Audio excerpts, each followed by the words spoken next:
Hoje a gente vai mergulhar fundo num embate político dos grandes aqui no Brasil, que começou com uma frase, uma única frase, mas com peso enorme. Pois é, essa frase aí, do ministro Gilmar Mendes, do STF, é o estopim de toda essa polêmica. E olha, se esse tipo de análise mais a fundo, que vai além da notícia do dia a dia e interessa, já aproveita e inscreva-se no nosso canal para não perder as próximas. Para a gente conseguir entender o tamanho da questão e o que está em jogo de verdade, a análise da fonte divide o assunto nestes 5 pontos aqui. Beleza, vamos começar pelo começo, né? O que foi exatamente que o ministro falou? Então, a história é a seguinte: em plena sessão do tribunal, o ministro Gilmar Mendes soltou essa. Ele basicamente deu a entender que a Rede Globo só continua no ar, só existe, por causa de uma decisão do Supremo Tribunal Federal.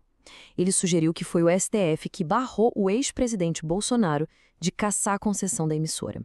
Certo. E aqui a coisa começa a ficar interessante.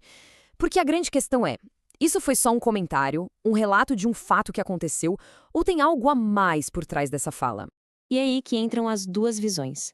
De um lado, a versão oficial, digamos assim, é que o STF agiu como um guardião da liberdade de imprensa, protegendo a Globo de um ataque do governo da época. Mas do outro lado, a interpretação que a fonte traz é bem diferente.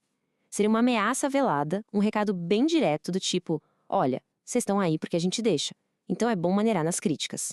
Para reforçar esse ponto de vista, a análise faz uma comparação bem forte. Eles dizem que é a mesma mensagem que já teria sido passada para o Lula. Aquele recado de você só chegou aí por nossa causa e do mesmo jeito que a gente te colocou, a gente pode tirar.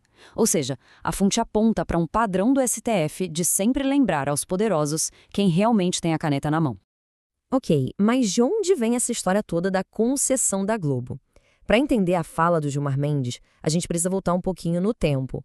Em 2019, a Globo soltou aquela reportagem ligando o condomínio do Bolsonaro ao caso Marielle. A reação foi imediata. O então presidente foi a público e ameaçou não renovar a concessão da emissora. Só que, segundo a análise da fonte, isso não passava de bravata política, algo que, na prática, jamais seria aprovado pelo Congresso. E se a ameaça nunca foi real, todo o argumento do Gilmar Mendes de que o STF salvou a Globo, bom, ele perde força, né?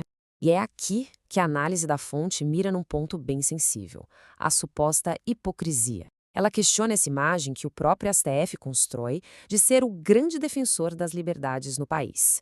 A narrativa oficial do tribunal, repetida pelo próprio ministro, é essa: a imprensa livre foi mantida graças ao STF.